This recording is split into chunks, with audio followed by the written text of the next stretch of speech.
வணக்கம். சில பேர் ரொம்ப சந்தோஷமா இருப்பாங்க. அவங்களையே அறியாம எல்லாருக்கும் சந்தோஷ அதிர்வுகள்ல அப்படியே பரப்பிக்கிட்டே இருப்பாங்க.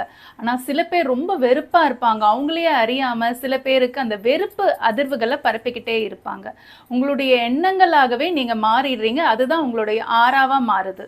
நான் புத்திசாலி, என்னால எல்லாமே சாதிக்க முடியும்னு நெனைக்கிறவங்க கட்டாயம் வாழ்க்கையில சாதிச்சு முன்னுக்கு வருவாங்க. அதே மாதிரி நான் முட்டாள், என்னால எதையுமே சாதிக்க முடியாது, எனக்கு எப்பவுமே தோல்வி தான் தழுவும்னு நெனைக்கிறவங்க அதே மாதிரி தான் இருப்பாங்க. நம்ம மனசு என்ன சொல்லுதோ அந்த மாதிரி தான் நம்பளும் இருப்போம். ஷேக்ஸ்பியர் சொன்ன மாதிரி எண்ணங்கள் தான் வார்த்தைகளா வருது, வார்த்தைகள் தான் செயலா மாறுது.